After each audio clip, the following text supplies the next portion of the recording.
አሜሪካ ውስጥ ዓለም ስሟን የማያውቃት ግን የዓለምን ሕይወት ያዳነችው ወጣት ስንቶች ናቸው የምታውቃት? ነገሩ እንዲህ ነው። በ1951 ክፍለ ዘመን ሄንሪታ የምትባል አንድ የአሜሪካ ሴት የሳይንሱን ዓለም ቀየረችው። በዛን ጊዜ እሷ ምንም ያላወቀች ቢሆንም ነገሩ ግን በድብቅ ሆኖ ነበረ። ሄንሪታ ብዙ ቤተሰብ ያላት ወጣትና ቤተሰቦቿ በእርሻ ስራ የምተዳደሩ ነበሩ። ሆኖም ግን ከሰውነቷ ውስጥ የተወሰደው ነገር በጤና ምርመራ ውስጥ ትልቅ ስራ ሰርቶ ነበረ። ዛሬ ላይ ሄላ ሴልስ በመባል በዓለም ዙሪያ የምታወቅ ሴት የካንሰር ምርመራ መድኃኒት፣ የቫይረስ ምርመራ፣ ህዋ ውስጥ የሰዎች ደም ምን እንደሆነ ለማወቅ የሚደረገው ጥረት ጀርባ ያለችው አንድ ታማሚ በድህነት ውስጥ ያደገችው ሀቋን ያጣመሙባት አንድች የደሃ ልጅ ወጣት ነበረችም። ሄንሪታ ላክስ አሜሪካ ውስጥ የተወለደችው ብላክ አሜሪካ ብትሆንም እንደ አውሮፓን አቆጣጠር በ1920 ቪርጂኒያ ውስጥ ተወለደችም። ቤተሰቦቿ ምንም የሌላቸው ደሃ ነበሩ። ገና በ4 ዓመቷ እናቷ ስትሞትባት አባቷ ሌላ ሚስት አግብቶ እሷን አጎቷ ጋር አስቀመጣት። እዛም አድጋ ወጣት ስትሆን ከዴቪድ ላክስ ከሚባል ወጣት ጋር በ1941 ትዳር መሰረቱ።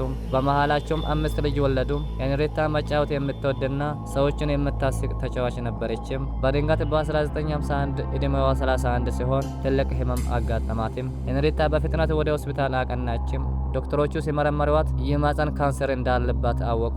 ያ ሆስፒታል በዛን ጊዜ ጥቁር ህዝቦችን በደንብ የሚረዳ ሆስፒታል ሲሆን ዶክተሮቹ ሕክምና ሲያደርጉላት ጊዜ ሄንሪታን ሳይጠይቋት ከማህፀኗ ላይ አንድ ሴል ወሰዷትም። የሰዎች ሴል በተለምዶ ቶሎ በማሞት ይታወቃል። ሆኖም ግን ከሄንሪታ የተወሰደው ሴል በጭራሽ አልሞትም ነበር። እንዲሁም የሷ ሴል እየበዛም ከጊዜ ወደ ጊዜ እያደገ መጣ። ሳይንቲስቶቹም በጣም ተገርሞ በኋላ ላይ ሄላ የሚባል ስም አወጡላትም። ሄላ ማለት ሄንሪታ ሲሆን ላ ማለት ላክስ ማለት ነው። የሄላ ሴልም ለመጀመሪያ ጊዜ ለብዙ ዓመታት የሚኖር ሴል ሆኖ ብቅ አለ። ይህን የሄላ ሴልም ለብዙ ምርመራዎች መጠቀም ጀመሩ። በዛ ዘመን የነበረው ፖሊዮ የሚባል በሽታ ማት ህፃኖቹን እየጨረሳቸው ነበር። ሳይንቲስቶቹም የዚህ በሽታ መድኃኒት ለመፈለግ ሄላ ሴልን ተጠቅሞ በመጨረሻም በሚሊዮኖች የሚቆጠሩ ነፍሳትን ማዳን ቻሉ። አሁንም ዶክተሮች ካንሰር እንዴት እንደመስፋፋ ለማወቅ ሄላ ሴልን ሲጠቀሙ ነበሩ። ከብዙ ዓመታት በኋላ በቫይረስ ምርመራ ውስጥ ለመጠቀም አሳኩትም። ይሄ የሄላ ሴልም ወደ ህዋ ሳይቀር ጭምርም ስላክ ነበር። ምክንያቱም ሳይንቲስቶቹ የሰው ሴል ህዋ ላይ ምን እንደሆነ ለመመርመር ነበር የተላከ። ትልቁ ችግር ግን ሄንሪታም ሆና ቤተሰቦቿ የእሷ ሴል መወሰዷ በጭራሽ አላወቁም ነበሩ።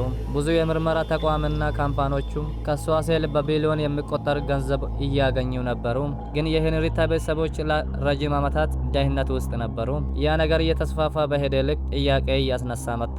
ጥያቄም እንዲሁ ነበር። የሰው ህይወት የመንግስት አልነበረም ወይ? የሰው ሴል ያለ ሰው ፍቃድ መውሰድ ይቻላል ወይ? ዶክተሮች ከሰው አካል ላይ ምን መፍታላችሁ እያሉ ሲጮሁ ነበሩ። ሄንሪታ ላክስ በ1951 በሞት ከዚህ ዓለም ተለየችም። በዚህ ጊዜ ዕድሜዋ 31 የደረሰ ነበር። ግን እሷ የሞተች ጊዜ የእሷ ሴሎች በነፍስ ነበሩ። ዛሬ ላይ በዓለም ዙሪያ ያሉት ላቦራቶሪ ውስጥ የእሷ ሴል እንዳለ የምታወቅ ነገር ሲሆን አንድ ሰው ሞቶ ከብዙ ዓመታት በኋላ የእሱ አካል የሳይንስ ምርመራ ውስጥ ትልቅ ስራ ማስራት ብዙዎቹን አስደንቋል። ከብዙ ዓመታት በኋላም ዓለም የእሷን ታሪክ ማወቅ ጀምራለችም። እሷን የሚገልጽ ዘ ኢሞርታል ላይፍ ኦፍ ሄንሪታ ላክስ የሚባል መጽሐፍና በቅርቡ እንደ ፈረንጆቹ በ2017 ኤችቢኦ የሚል ፊልም የዛሬ 5 ዓመት በ1921 ጆን ሆፕኪንስ የሚባል ሳይንቲስት ሄንሪታ ላክስ ቢልዲንግ ብሎ በሷ ስም ሆስፒታል ሰርቶ ነበር። ከዚህ ተነስቶ አሁን ዓለም ላይ ያሉ ሰዎች ሄንሪታ ሳይንስ ውስጥ ትልቅ ተሳትፎ እንዳላት ሰው ማየት ጀምረዋል። ሄንሪታ ላክስ እውቅና ሳታገኝ የሞተች ሴት ብትሆንም የሷ ሴል ዓለምን እየቀየረ ሆኖ ታይቷል።